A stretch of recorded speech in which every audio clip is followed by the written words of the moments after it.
9.1 এর 4 ক নম্বর সমাধান।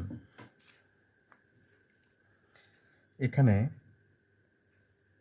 a to the power 1/3 minus b to the power 1/3 into a to the power 2/3 plus a to the power 1/3 into b to the power 1/3 plus b to the power 2/3 is equal a minus b দেখাতে হবে।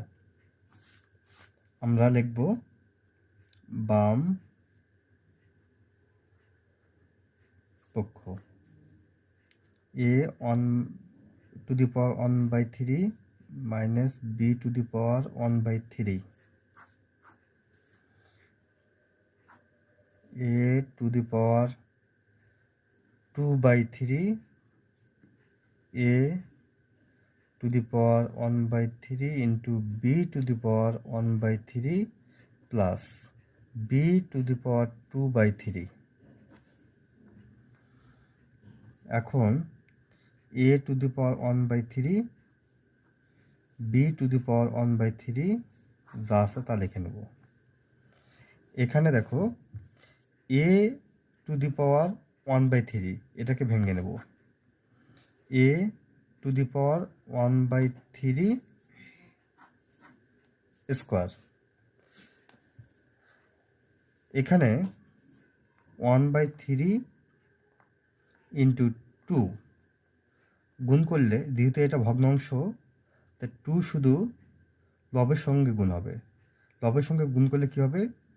2/3। তার মানে মানের কোনো পরিবর্তন হলো না। এটা ঠিক রাখবো। একইভাবে এটাকে 1/3 হোল স্কোয়ার করে নেব। এখন এটা সূত্র হয়ে যাবে a minus b। a to the power 1/3 কে a ধরবা আর b টু দি পাওয়ার 1/3 কে b ধরবা। তাহলে a minus b into square plus A B plus B square.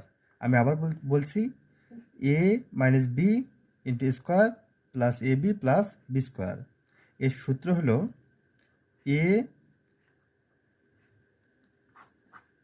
Cube minus B cube. এখন এই যে 1/3 আর এই কিউব কেটে যাবে, 1/3 কিউব কেটে যাবে, তাহলে কী হবে? a minus b. এখানে a to the power 1/3 to the power 3, তাহলে a যেহেতু দুইটা পাওয়ার আছে, এই দুইটা পাওয়ার কী হবে? গুণ হয়ে যাবে।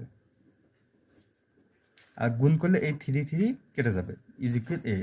তো এই কারণে আমি এটা সমান কি লিখতে পারি? a, এবং এটা সমান লিখতে পারি b।